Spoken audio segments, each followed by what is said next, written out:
23rd, the Islamic Association of Xinjiang Uyghur Autonomous Region released a report on the freedom of religion in Xinjiang. The report confirms that religious belief is respected and protected in the region, as stated in the Constitution of the PRC.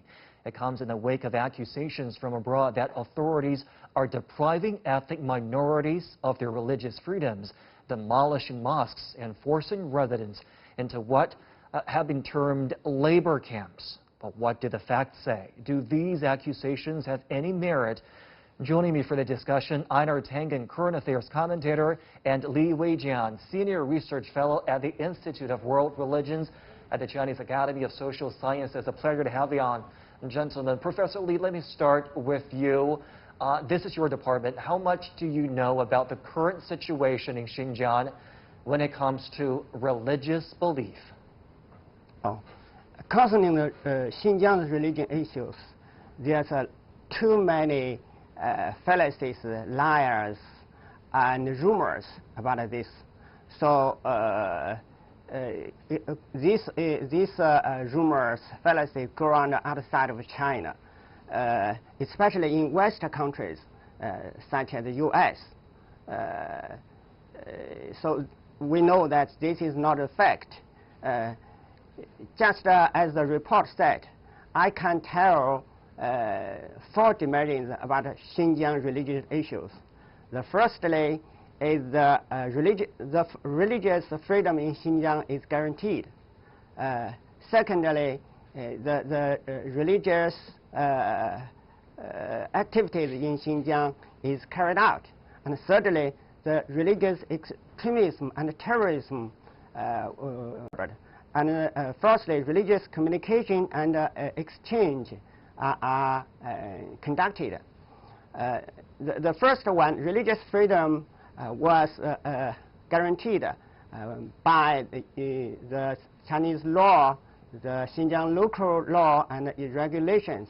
The Chinese Constitution said that anyone can believe in or not believe in any religion. Any kind of religion followers will be not discriminated. They have a right to believe in any religion. Right. So any state government or individuals or groups are not allowed to discriminate any religion followers. The second is that religious activities in Xinjiang was carried out. Normally religious activities carried out in Xinjiang. Are they carried out in the time of the pandemic as well? Have there been interruptions to religious activities during the pandemic? Yes.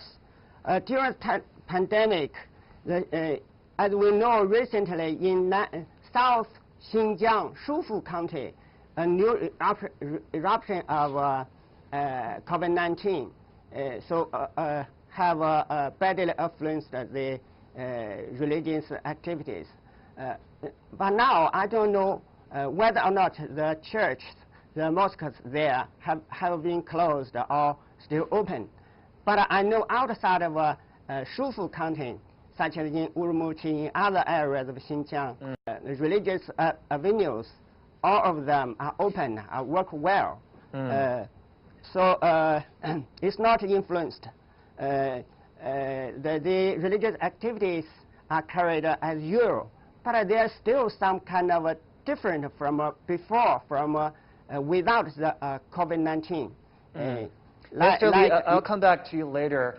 Einar, we know these rumors well. Let's cite an example just to give our viewers a sense of what these rumors look like. In September, the Australian Strategic Policy Institute released a report claiming that about 16,000 mosques in Xinjiang have been destroyed or damaged as a result of government policies since 2017. The claim was made by comparing satellite imagery. They have a conclusion based on satellite imagery. There's just so much wrong with that method in the first place. But why is Xinjiang an easy and repeated target of misleading reports? What has been driving those rumors? Well, I mean, it has to do a lot with the U.S. 360-degree kind of pressure tactics on China. I mean, it's involved trade, it's involved politics, and obviously this is part of the political side. Everything that China does is wrong, although China hasn't really done anything differently in the last 10 years. Suddenly, there is this kind of thing. So a lot of it has to do with China's success. If China was not a success right now, I guarantee you, none of this would be on the evening news. But because China is a success, it's a kind of an existential threat to U.S. models of politics and economics. And that's what you're seeing play out here. This kind of saying that somehow China is being unfair to Muslims. You know, we could go on for a long time about the United States and Australia and the treatment of Aborigines in one case, and Native American Indians in the others, slavery, etc. But you know, right now, this is just something that they want to use as an example that somehow China is not playing free and fair, and that they're not supporting human rights, even though it's a fallacy. I don't think a lot of people know this, but there actually have been frequent exchanges between Xinjiang's religious leaders and their counterparts in other countries such as Russia and Indonesia. And in 2019, the Council of Foreign Ministers of the Organization of Islamic Cooperation adopted a resolution commending China's efforts in providing care to its Muslim citizens. Einar, it doesn't look like those exchanges, rather high-level exchanges, have done much in painting the real picture of Xinjiang. Would you say that these exchanges should be expanded, and what could they possibly do to help the outside world get a better, clearer, and truer picture of Xinjiang? Well, I think China should learn from its handling of COVID-19. I mean, facts speak for themselves.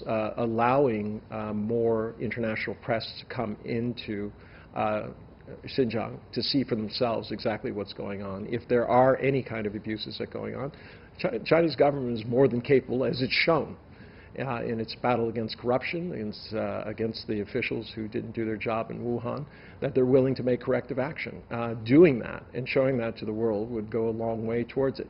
But there is still a sizable part of the international press motivated by especially people in the U.S. who see China as an existential threat, who are continuing to use this. And it's not just Xinjiang. It's going to be any flavor of the day, despite the hypocrisy of it, despite the fact that it's not reality-based. I mean, the 16,000, I mean, it's ridiculous. They cannot even tell you where these things are. They're making guesses about where a building was. I mean, in China, having been here for 15 years, I can tell you that buildings are taken down and rebuilt on a very, very fast basis. It's not like other countries, especially Australia and the United States. So, I mean, it's just far-fetched, and it's just strange that they would be doing this, especially since the majority of information is coming from a gentleman named Adrian Zenz. He's the one who's saying all these terrible things. And it's been proven that he has basically an organization of one, which has questionable support that goes back to an American regime change organization. And his models are based on interviewing 8 people or people who are referred to him by a known terrorist organization that by the UN and the EU. It used to be the US, but now they've taken it off for some reason. Mr. Lee, unfortunately, a lot of these misleading reports are the only source of information for people outside of China when they look for what's happening in Xinjiang, and that's true when it comes to religious belief as well. What could be a better way for people in the West, for people outside of China, to really know what is going on? How do we go beyond these simply erroneous reports to tell the true stories of Xinjiang?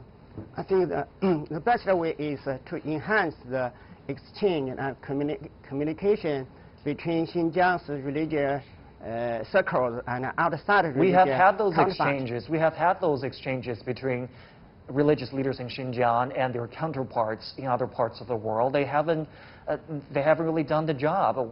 What is wrong there? What more can we do? there's other methods to enhance understanding between Xinjiang and other side of the world, except concerning religion issues, such as we send religious students to study abroad, study in Pakistan, in Egypt. You know, there's a very famous Azhar University. And we can invite other students, other religious figures come to China.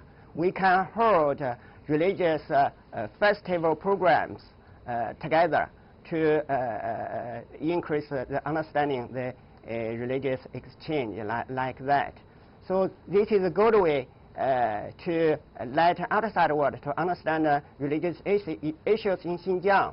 And this is better for both Xinjiang, for, both China and other countries. You know, Xinjiang is a very important bridge, outlet of China opening to the Central Asia, South Asia, Western Asia, and in Europe and Africa. So it's very important, I mean, this kind of communication exchange.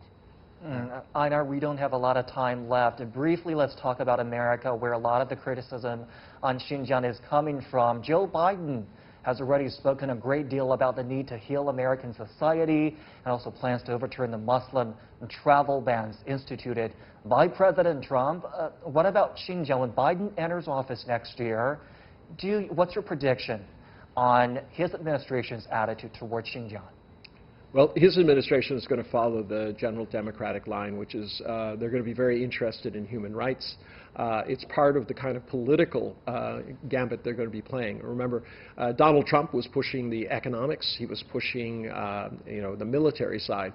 For Biden, it'll be on international politics. He'll be trying to get a coalition of countries who think that China perhaps is not measuring up to what they believe are the Western values of human rights.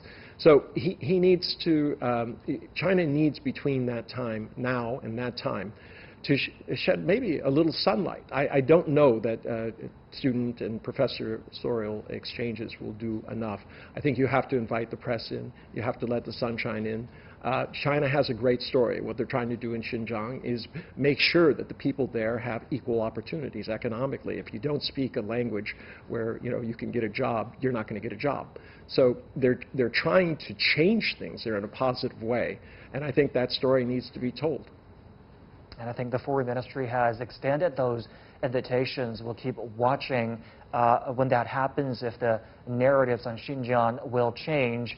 Einar Tangen and Professor Weijian, thank you so much for your expertise